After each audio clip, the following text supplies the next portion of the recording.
Good evening, sisters. And it looks like we've got a very big crowd already pouring in. Very unsurprising. Hello, sisters, welcome. And today we are talking about a book called The Industrial Vagina, the political economy of the global sex trade, that was published by Routledge in 2008 and was authored by, as it happens, the woman you can now see on your screen, Sheila Jeffreys. And sisters here will already know that Sheila Jeffreys has been a radical feminist for more than 4 decades. And in writing this script, actually, I sent it to Sheila beforehand, and then I'd accidentally put she's been a radical feminist for 3 decades and got it back, corrected to 4. So that just shows once you get to my kind of age, the decades just fly away. She's been a radical feminist for more than 4 decades and has published 12 books of radical feminist critique, and was a professor of political science at the University of Melbourne in Australia, as sisters already will know, for more than 20 years. And in fact, Sheila was my PhD supervisor, poor Sheila, but thank you, at the University of Melbourne over the years 2006 to 2010, which was precisely the period over which Sheila, well, not fully, but some part of the period over which Sheila was researching and writing and actually did publish The Industrial Vagina, the political economy of the global sex trade, in 2008. So, of course, for me today, being able to talk to Sheila about this book is very interesting and has a great deal of meaning for me, actually. It had a big influence on my research, on me and my research at the time, and actually has had so since as well. You might know that actually a number of Sheila's PhD students took up themes in this book precisely. So, and I happen to be one of them. So my thesis, supervised by Sheila at the University of Melbourne, looked at men's corporate business activity in Japan as it related to prostitution. And that topic of men in the private sector capitalist world prostituting women is discussed in chapter 4 of The Industrial Vagina. And a number of years later, I wrote a book about military prostitution, and that topic is picked up by Sheila in the book in chapter 5.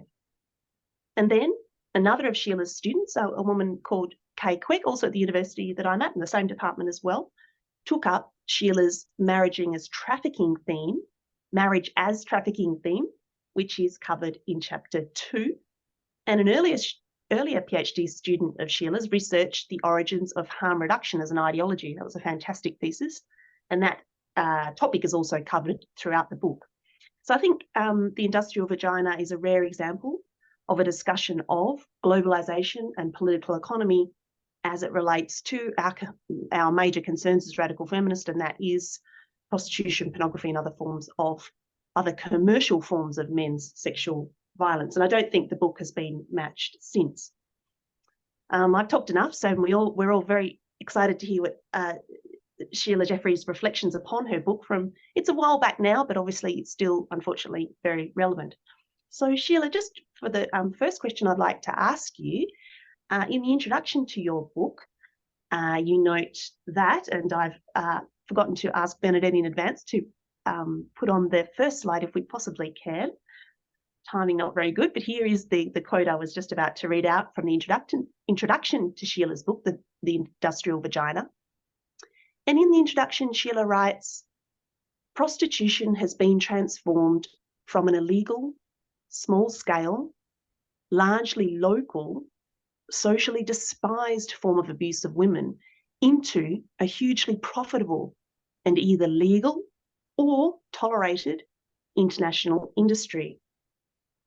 So my question to Sheila is, why did you decide to write about this transformation from small scale to industrial? And what significance did you see it as having for women? Thanks very much, Caroline. And I must say, before I begin, that it was a great pleasure, of course, to supervise you for your PhD. Absolutely fascinating. And it's a great pleasure to talk to you now about all of this. And hello to everybody. Now, in response to your question, why did I write about this particular transformation? Well, men's prostitution of women has been an object of my writing and activism since the 1970s. It always seemed to be an appalling form of violence and oppression from the first time that I became a feminist, really. And I've written 2 books on prostitution. The first was in 1997 called The Idea of Prostitution, and that looked at how this form of men's violence has been made acceptable historically, how the idea that a man could require a woman through payment or by negotiation with her owner and controller to gain the right to enter her body while she dissociated to survive, how that was made into a reasonable practice. So that was my first book. And I didn't realize that I would need to write another book. But by the early 2000s, it was clear to me that there was a hugely profitable global industry that had been created out of prostitution. And I didn't know that would happen because the objections that feminists had raised in the 1990s had led to what was called the Nordic model.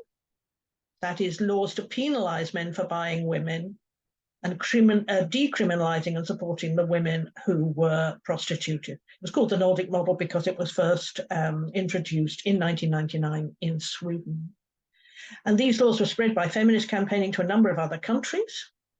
And I thought that we were getting somewhere, but it was clear to me that by the early 2000s, rather than getting somewhere on actually ending this practice, there's a massive industry and huge profits were being made out of it. And it was entering all the most respectable areas of society. Prostitution and its profits were everywhere.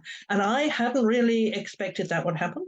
But basically, the gains that feminists made were overwhelmed by the force and variety of forms of the industry as it was industrialized and globalized. I mean, one example of that, for instance, was that in the mid-90s, so-called gentlemen's clubs were going all over the Western world, probably based on practices in Japan and other places in Asia. Women in Melbourne, for instance, were accommodated in dormitories at the top of these strip clubs. And their owners were very well off. They were associated with organized crime and listed as businesses on the stock exchange. This was new. It was the public capitalized prostitution of women on a scale that I hadn't expected.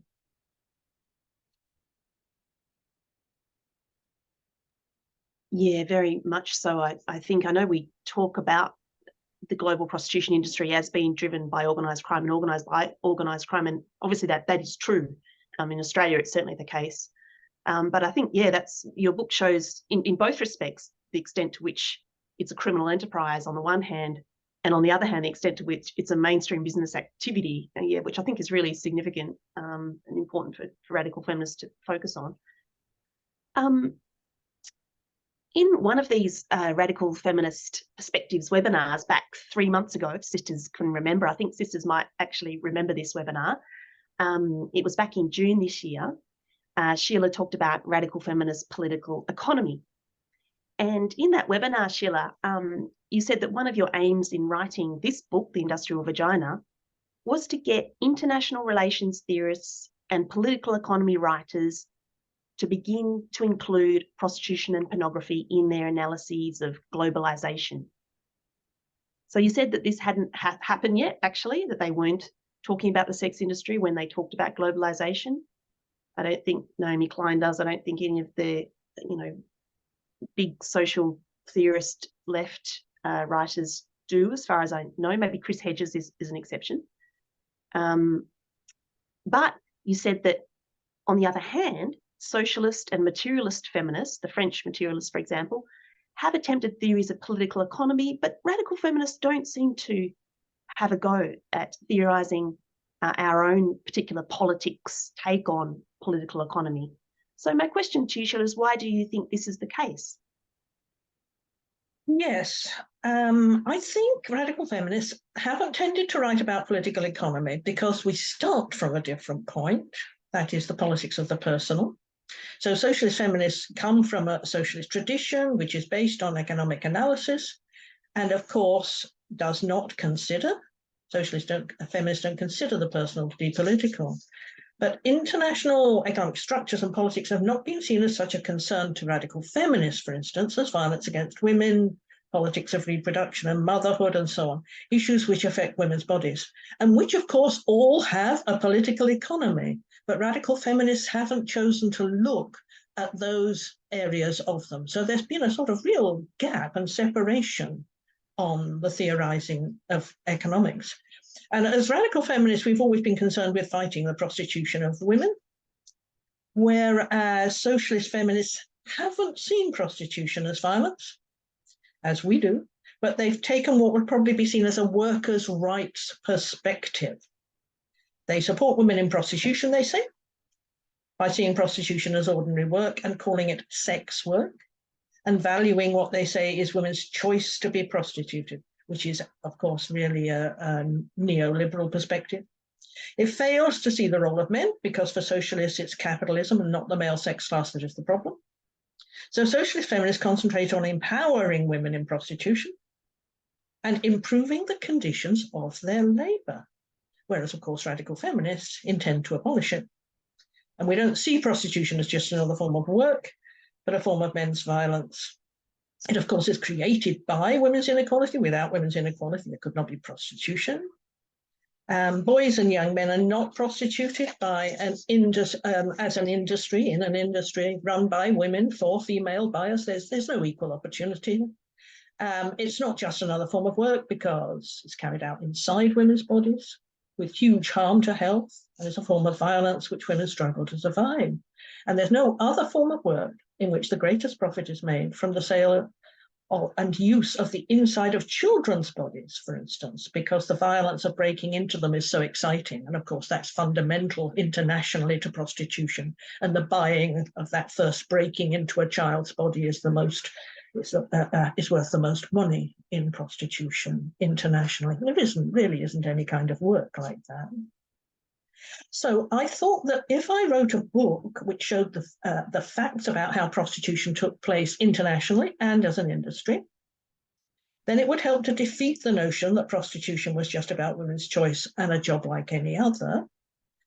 I wanted to show that it was a global industrialized form of violence against women and girls. And I particularly wanted my sisters, who are the feminists who are teaching at universities in Australia, who taught about political economy and international feminist politics, and who never considered prostitution. I wanted them to do so. I wanted them to see how it fitted in.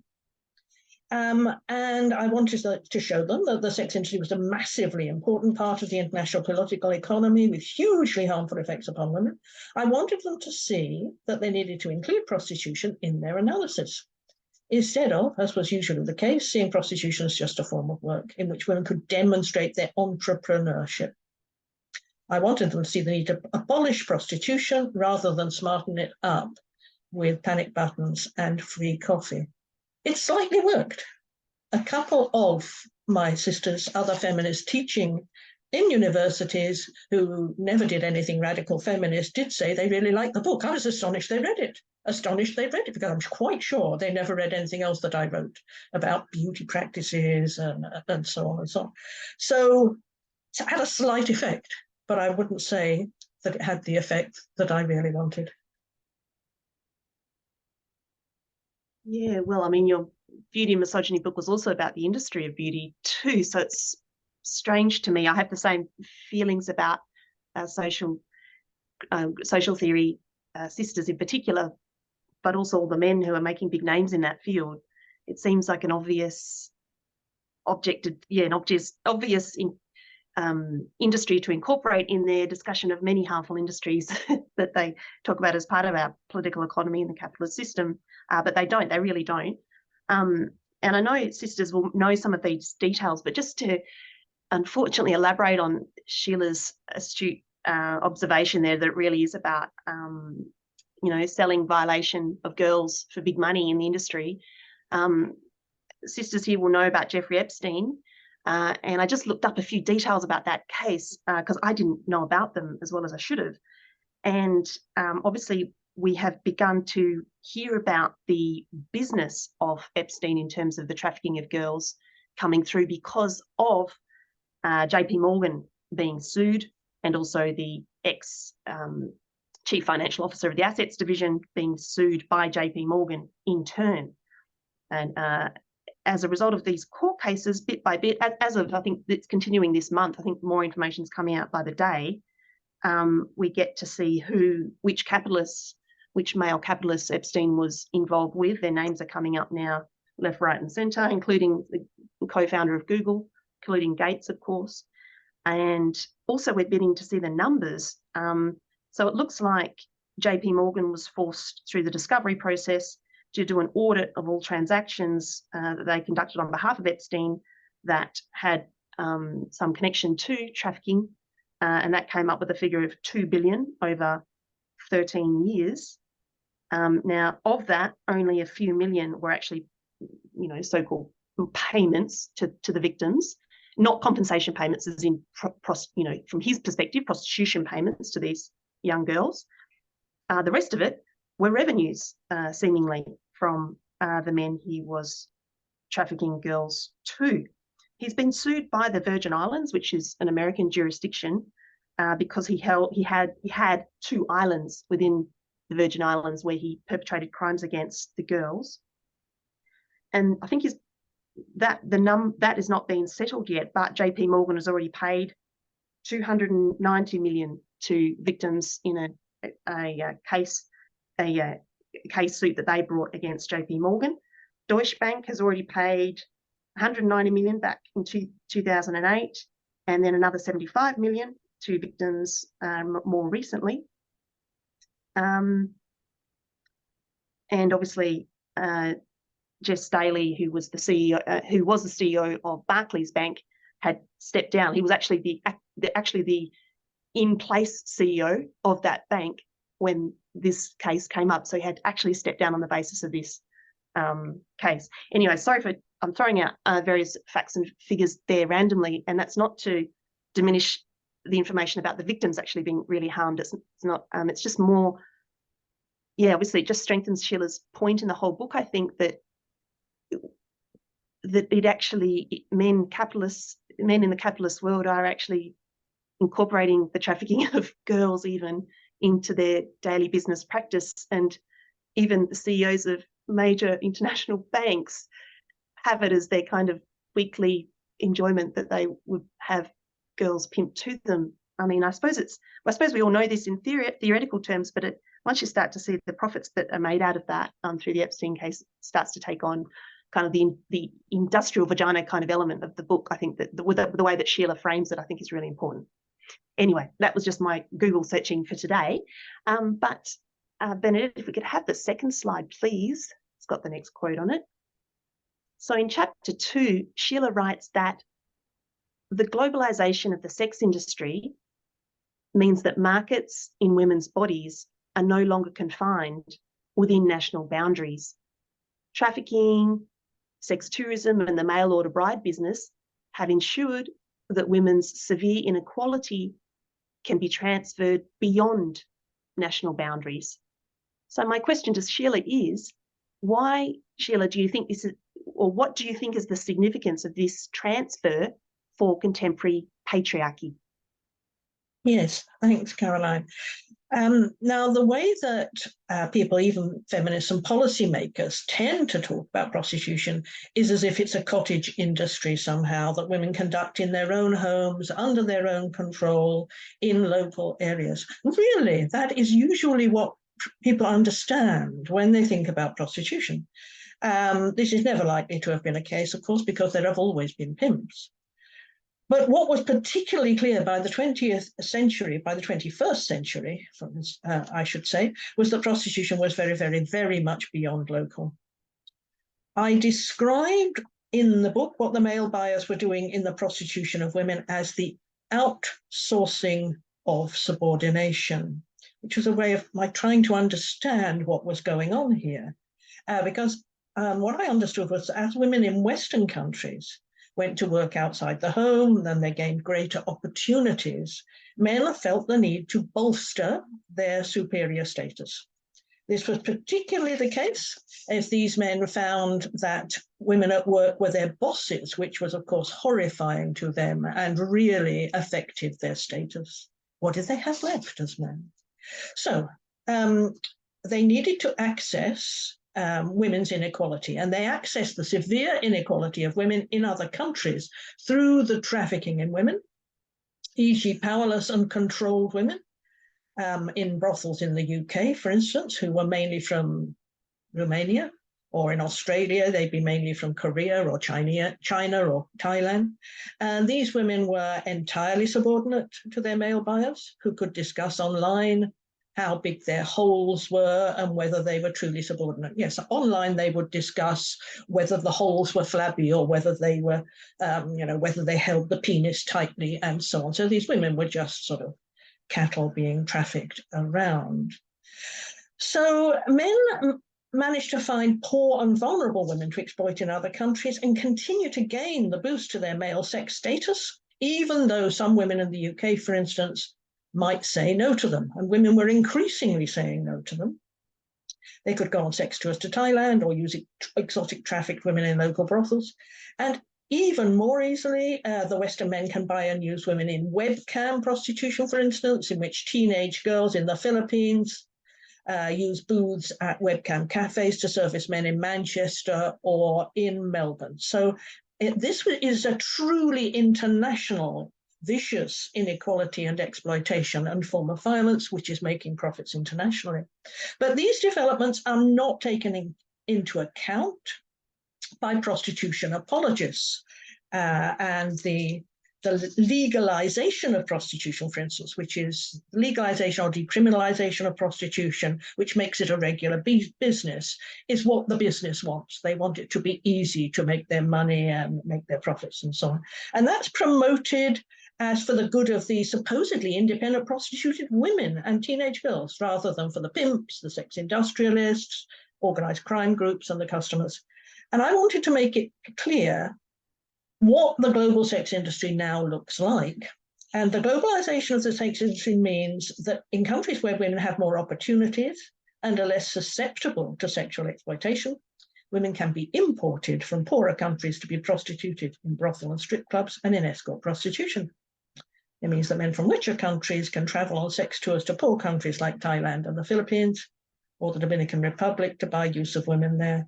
I went in 1995 on a trip to the Philippines organized by feminists to see how that sex tourism worked, and went into the different scales of brothels. The brothels for some men were posher than brothels for other men, and so on, and talked to girls who've been working in those strip clubs from 14 years old and so on. And they talked about European men hiring them for 24 hours and sitting outside in the tourist resort with a teenage girl on their lap for 24 hours, able to touch her and do anything that she wanted. So, of course, this is very exciting for the European men. So there's a huge traffic internationally of the prostituted women and their buyers, and which seems mostly invisible to those who talk about sex work and choice. I mean, it's extraordinary that it's invisible because it is so huge and so important, but it does seem to be invisible.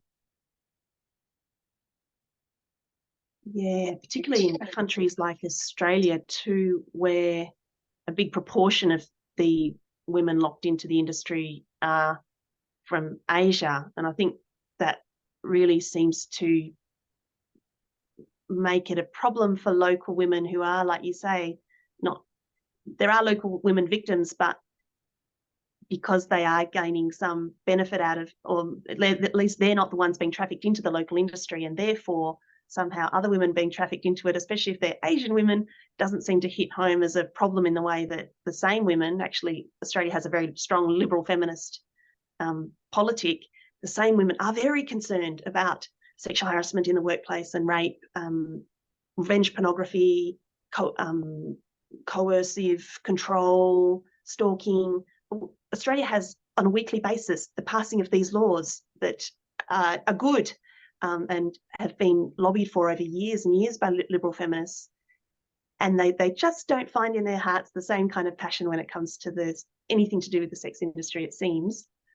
Even I noticed Melinda Tankard-Rees published a book maybe the year before last on, it's called He Chose Porn Over Me from Spinifex Press, and that's about wives who have been harmed by the pornography use of their husbands in homes. And it's as everyone here can imagine, it's terrible, terrible. I don't know that that's actually hit home yet with liberal feminists either in Australia. So I don't know what it'll take for them to understand that the women in the industry are them and they are us. Yeah, it seems to be a bit of a wall there. Bernadette, the third slide, if I can. Thank you. The next question to Sheila is about the title of her book. Thank you.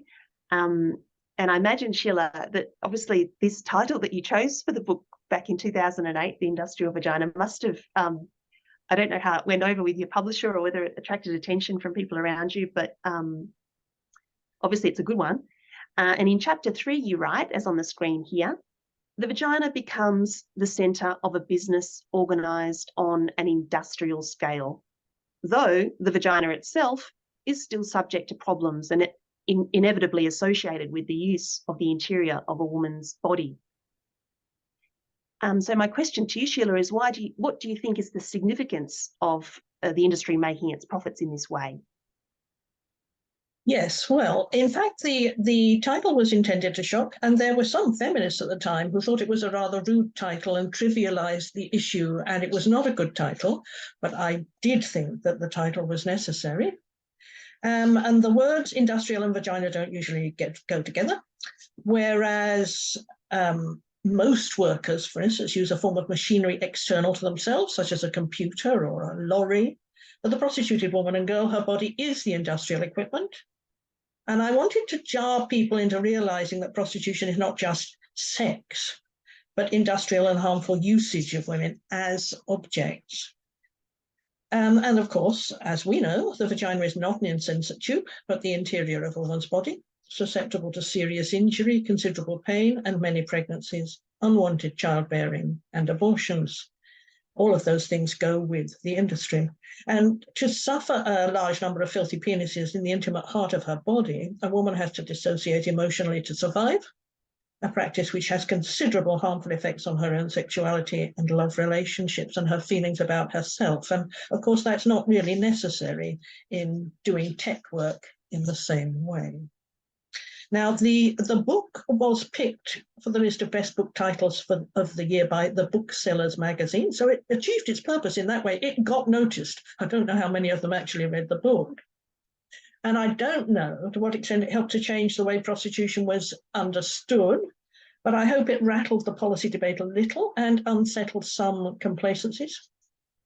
I also wanted to show, by use of the word industrial, that the sex industry was now carried out on a scale and with a degree of organisation and capitalisation. It was industrialised, definitely not a cottage industry, but organised to extract profits for governments as well as organised crime, many respectable industries, hotel chains, whiskey companies, credit card companies, and of course banks, as you were talking about earlier. The profits from this industry are now so absolutely thoroughly integrated into capitalism on a massive scale. I show in the book, for instance, that it provides between 5 and 14% of the GDP of some countries, but that's where they can track it to the industry. It's not covering all of the things that go with the industry, like the credit card companies' profits and so on. Those things are not included, and if they were, then of course it would be much bigger than that. But it still talked about prostitution as if it's a good choice of occupation for a woman, which allows her to control her work and can be a nice little earner. And that's this is what people want to think. Even many feminists want to think this, and I wanted to disabuse them of this notion. They do think that. Even today, they continue to say it over and over, particularly with the rise of that stupid internet company facilitating women's pornography / prostitution online. I mean, yet again, we've come full circle back again to that argument about individual women making money out of prostitution. Never was true, still isn't true. And also it made me, reading your book, Sheila, again for this talk, made me think about Japanese industrialists before, in the pre-war, in order to become industrialists, on a small scale, launched prostitution businesses in the colonies or the occupied areas in China. At that stage, they were small. Through these brothels, they earned the capital that they then invested in other businesses, and then they became kind of a bit more industrious in the mainstream sense. That history is known, and I think today still we see that there's an internet company in Japan called DMM, and that company originally was actually involved not only in the internet distribution of the main platform for the internet distribution of internet pornography in Japan, but they were originally involved also in production. Japan has a big pornography production industry, and they were involved in that too. Now, then the next step was they got out of the production and just were in the distribution side, where of course that makes billions of dollars. And now they've moved out of that as well, and they've got a whole raft of other businesses. I mean, that capital raised through prostituting women and turning them into pornography online now sees that company as this is a major company in Japan now across lots of sectors. It's an industrialist kind of company. Anyway, it's an old story, and it continues today, I think. Yeah. Can I just say that? I mean, we want to get to the point, maybe, eventually, where companies that have made their money from prostitution are seen as at fault in the way that companies that made their money from slavery are now. There's a big fuss about what profits made from slavery. The profits being made right now from the slavery of prostitution one day will hopefully be seen as just as unacceptable. And I wanted also to say, in terms of Japan having a pornography industry, I once in Finland, I was talking at a conference on prostitution in Finland, and a young woman came up to tell me that she had been trafficked into pornography in Japan, and it was specifically drowning pornography. The women are drowned to make the pornography, and she thought there had been fatalities. So that just gives you a sense of what's actually going on in pornography, the kind of degree of extraordinary violence that's taking place. Yeah, that would have absolutely been the case. Yeah, exactly. Might go to, I think it might be the next slide on the list, Bernadette, if it's there. And yes, and so the next question was about, throughout your book, Sheila, you refer to prostitution as a harmful cultural practice. And you note that prostitution's harms are sometimes more visible or comprehensible or more easily understood when we see them affecting traditional communities, in Indigenous groups or whatever else. So you write in chapter 2 that, quote on the screen here, the ability to recognise prostitution as a harmful practice has been undermined by the growth and influence of the pornography industry in Western countries. Pornography creates an acceptance that the practice of prostitution is acceptable and even enjoyed by the women who are used. It transforms traditional cultures as this Western practice creates new markets for sexual exploitation. So I just wanted to ask, Sheila, why do you think women's commercial sexual exploitation as a Western phenomenon isn't more recognised or understood? Yes, I do find this puzzling, because there is this assumption that prostitution has always accepted everywhere, and so has pornography. Well, of course, that's absolutely not the case. And many cultures have had their own very vicious forms of the oppression of women and subordination of women, but prostitution may not have been one of them. But now it will be, because of the spread of pornography and other practices of prostitution into all of those cultures. So I tend to use the concept of harmful cultural practices to explain women's oppression in the West, where such things, for instance, as high-heeled shoes and prostitution are completely normalized and therefore seen as invisible as harm. And harmful cultural practices is a UN term. These are practices which harm the health of women and girls, are to the benefit of men and justified by tradition. And of course, prostitution fits that very well here, because, you know, it's always justified with being the oldest profession, which is basically saying it's a harmful cultural practice. But in many societies, these practices don't exist. In some societies, for instance, prostitution was uncommon before imperial warfare and conquest. I know this was absolutely not the case in China or Japan, but there were places where that was the case.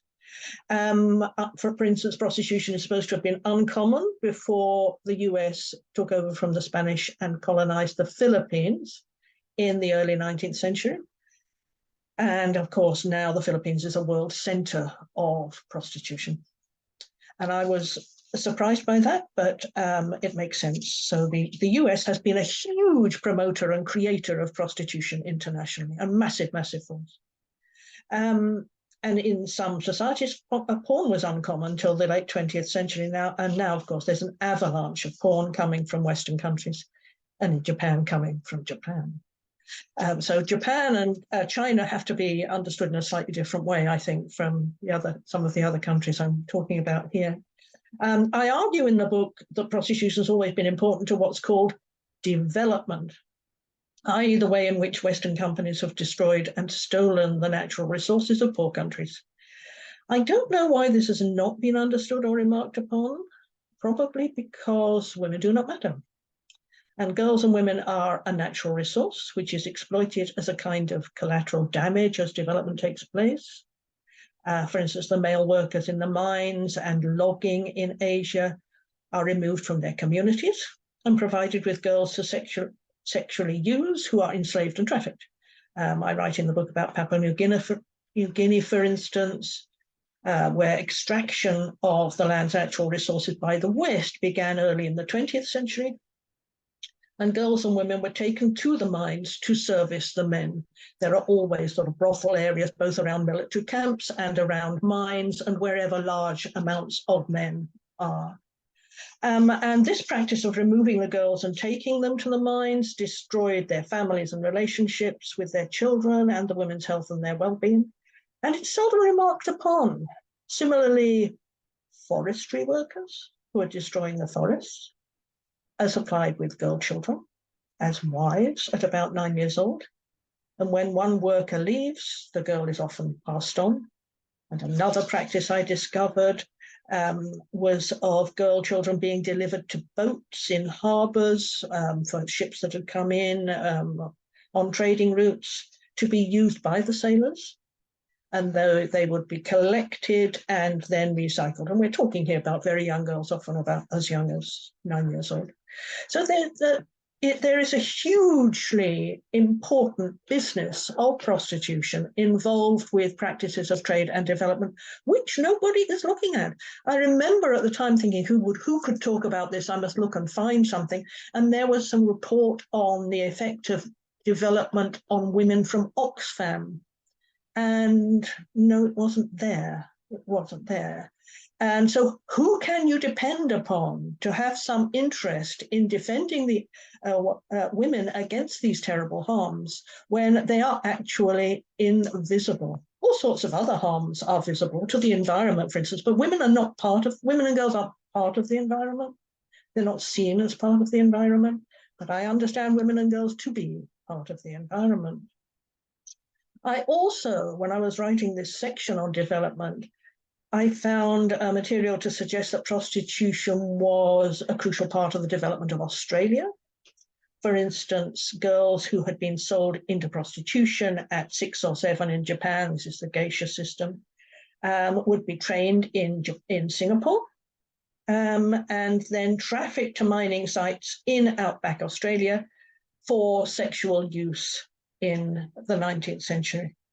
Also, Indigenous women in Australia were used in prostitution in these development sites as well, of course. But this is never mentioned. In fact, the whole way that development is talked about, it's usually a sort of triumphalist and positive history without thinking of what happens to the societies and to the women and girls in which that development happens. And I also managed to find there's not a great deal, and you have to search, and I had to search about what was happening with pornography in Asia, in Pacific Islands, for instance.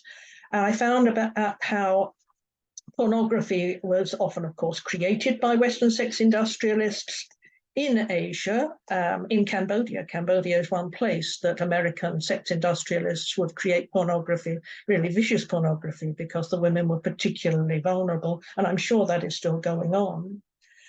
And in Asia, I found that children would sit for hours in cafes using pornography. This was just an ordinary form of fun for them. And that, of course, would, and the pornography came from the West, and that would, of course, mold their attitudes to girls and women into a particularly Western kind of hatred of women, rather than kinds of hatred of women that might be more usual in their communities. So in this way, the sex industry is creating a kind of Western misogyny internationally and changing the cultures in which it's being used. Now, the pornography is certainly made by Western exploiters in poor countries, but also, of course, it's being made in Japan, as the young woman I talked about earlier who was suffering the drowning pornography in Japan.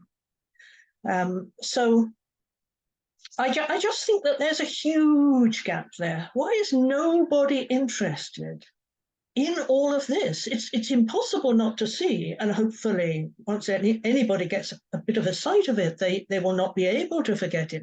But how is it not possible to see how the millions and millions and millions of women and girls in pornography and prostitution and all the other forms of the sex industry internationally are making massive profits for their exploiters? Cultures are being changed, their families and lives are being destroyed, and yet it cannot be seen. Nobody is seeing it. And we're still supposed to think prostitution is something reasonably cuddly that happens down the road. So it is extraordinary to me that it cannot be seen. Exactly. And the enthusiasm with which Western men seem to want to evangelicize their pornography also comes up a little bit. I've got a book coming out on the New Guinea campaign of the Second World War, which was a 4-year campaign where Australia, American and Japanese men fought in what is today Papua New Guinea. And through that project, I kept finding tidbits of evidence in the archives of American and Australian servicemen being awfully keen to share pornography with the local Indigenous men, showing them, and they'd show pornographic films, or what were pornographic films for the day, show them on screens that they knew were visible to the local men, and the military had to keep sending out directives to the units to try and show the films in sort of a little bit of a corner or somewhere where they couldn't just be sort of walked past and the screens couldn't be seen. Yeah, there's evidence like that too. So it's not, I mean, I know a couple of sisters have mentioned in the chat too, these aid organisations that go abroad. I mean, to be so naive to allow Western men to go as aid workers or peacekeepers or anything, tourists, military men, anything abroad. They should be kept in their countries. The women of those countries should be dealing with their men to try and forge better sexual politics out of them, and they should not be allowed out of the borders, I think, because it's obvious with what's happened with Oxfam and the rest of them that was always going to happen. But yeah, as you say, Sheila, the development crowd at universities, but they never took any interest in prostitution, and that's why they were so surprised when their men did those things abroad. Yes, can I just say there, in the papers this morning, there's a lot of material about the sexual assault of young women at universities and how horrendous it is. And one of the things that they do mention is that the young women are being strangled. That is the new thing that male students are doing to women at universities. Well, of course, this is the result of the industrial vagina. It's the result of the global sex industry. And if it's doing that to what's happening to girls at Oxford, and it is Oxford in particular they were talking about, you can imagine what the effect is culturally everywhere else. I mean, that's just one tiny insight into the effect of all of this. And that's women at Oxford. I mean, imagine the vulnerability of women throughout the world compared to them. Absolutely, absolutely. Mind-boggling. Yeah. On to the next question, just because of time. But in chapter 4, Sheila, you discussed the Western world strip club boom, the strip club boom. as evidencing an industry that has grown to, quote, help compensate men for lost privileges, which I know you mentioned at the outset of our chat today.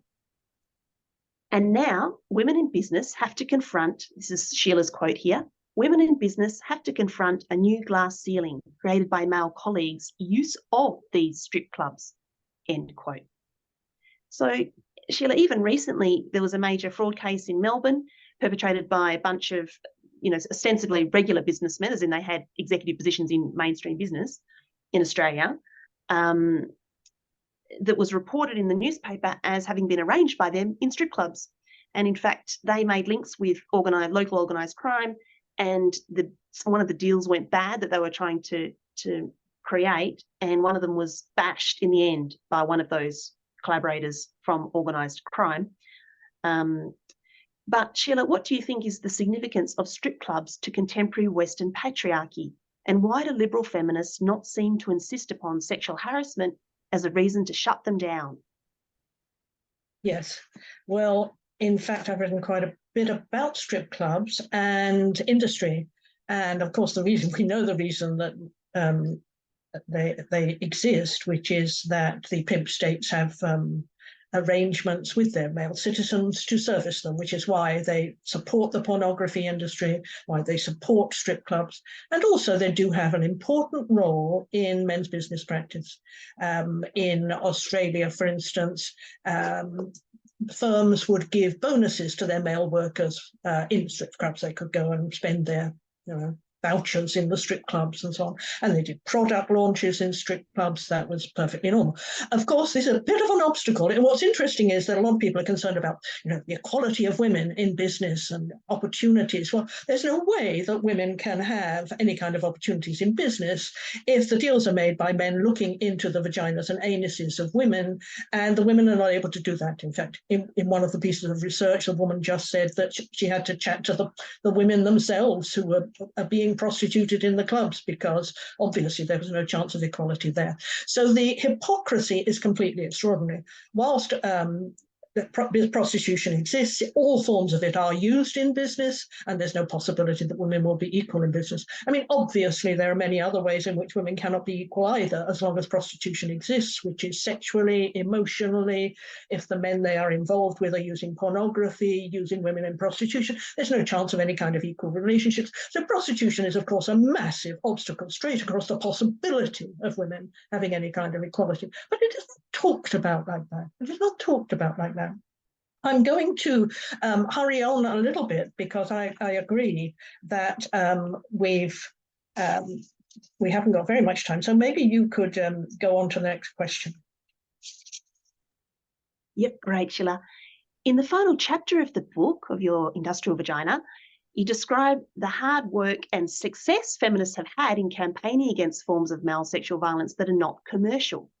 In contrast to this, you write, quote, in neoliberal times, the notion of women as part of a collective, which requires rights, is being overwhelmed by the idea that each woman should be able to work out an individual contract as an agent for herself in the global sex industry. This ideology, you write, still dominates thinking on prostitution in parts of the human rights community, end quote.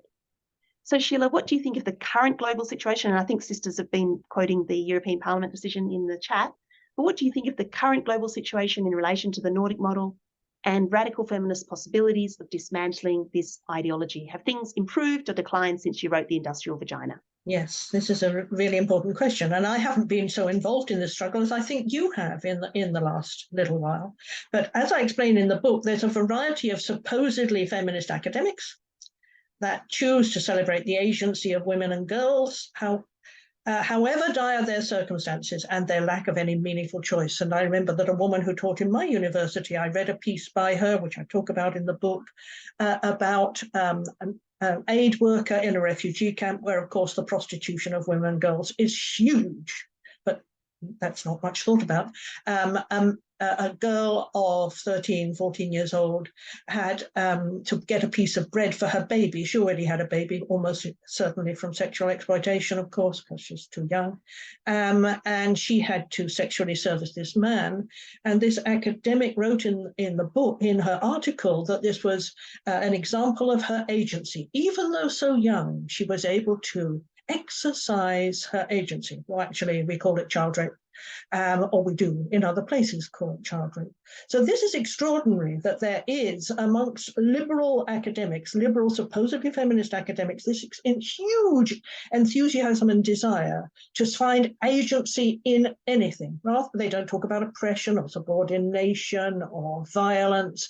It's all reconfigured into agency, even in a situation like that. But you mentioned the Nordic model, and I think we should finish today by talking about the Nordic model.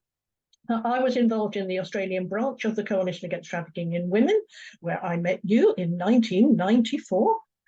It's a long time ago now. And I was involved also internationally when I wrote the book.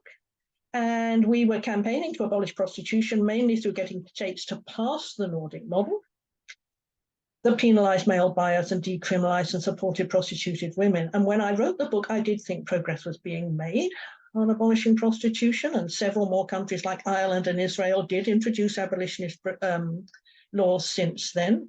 But since then, there's been a big disappointment, which is in Australia, 2 states, Victoria and Queensland, have liberalised their prostitution laws, enabled to create much more efficient and profitable industries. There were some small limits on what they could do before, but now there's complete decriminalisation. They can do absolutely anything. It's free for all in sexual servitude in those 2 states. And that's a great shame after we had, both of us, so many years been campaigning to get something done about that towards the abolition of prostitution. And there's been, of course, no restrictions on pornography.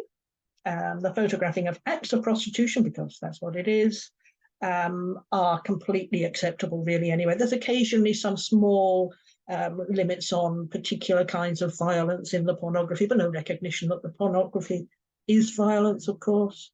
So the market in women and girls from around the world is pretty much open season, supported by all pimp states. I don't think there's any that actually say that pornography is simply not acceptable and they will prevent it. There may be, and I would stand corrected on that. But otherwise, it's very important for pimp states, male dominant states, to support pornography, to support their male citizens, to support masculinity and the power and the aggression of men. That's all really, really important. And they do it really, really well. So what's happened recently, though, is that there has been a very promising development this very week on Thursday in the European Parliament. A report was adopted which said that the Nordic model should be adopted by European states. And that's absolutely terrific. I mean, it doesn't mean that they will and they don't have to, but it's a huge leap forward. And in fact, we will have Luba Fine coming to talk about this on Feminist Question Time in a couple of weeks' time.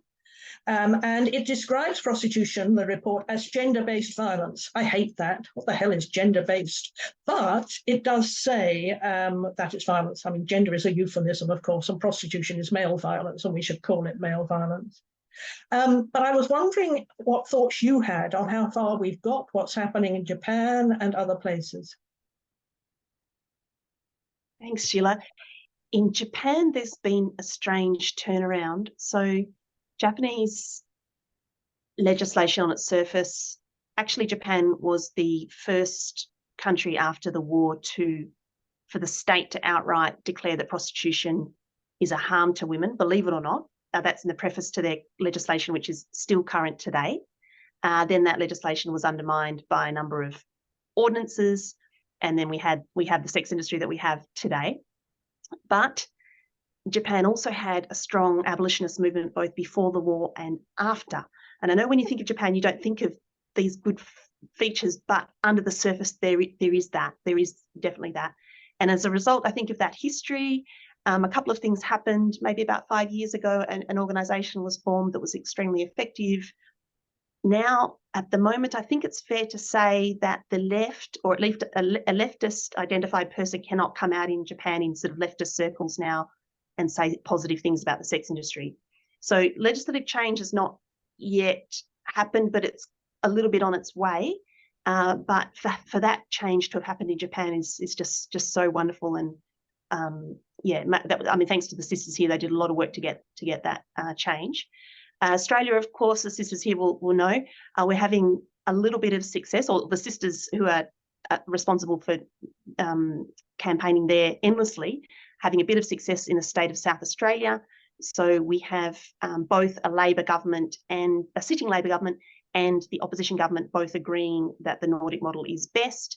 And so at the Legislative Assembly at the moment, we're down 2 MP votes in order to get a draft bill through.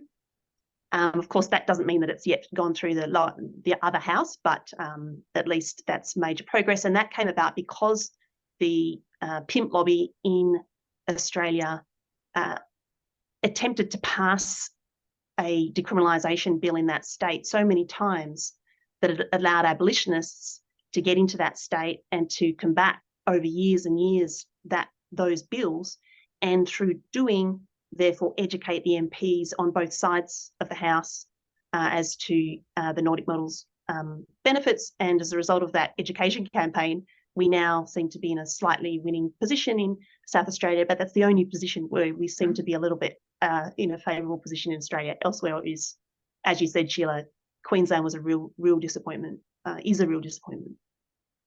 It is a real disappointment as well. And can I say, I should mention before we go today, as Sonia Zigowski mentioned in the chat, she translated my book into German. So it is available in German. And it's also available in Spanish because it was published by an Argentinian press. So that's good. And what I thought was interesting is it was first published by the Argentinian press. I thought, well, that's because in the West, we cannot understand the economics of this and don't really have an interest in the economics, whereas in Argentina, where there's probably a slightly stronger left, they do. So I was quite pleased about that. But yes, fortunately, this book is out in other languages, but I think it's not as well known in English as I would like it to be. Well, that's a call to all of us to go out, read the book, and also recommend it to sisters of the liberal variety and every other variety. Yes, make the book really known, get it out there. Yeah, really, it's a gripping read. That's the thing. Yes. Sheila's writing, as always, is gripping. It's a mystery. It's not in French. I would like it to be in French as well. Yeah. Okay. I'd like it to be in Japanese as well. Yeah. Well, yes. Beauty and misogyny now is, so who knows what is possible. Okay, I'm afraid we are finishing slightly early, but almost exactly. Thanks to Sheila Jeffreys. Yep, thank you very much, Sheila Jeffreys. Lovely to speak to you and lovely to see all the sisters in the chat. And we'll close for now and say goodbye till next time. Yes, thank you. Bye for now. Bye for now.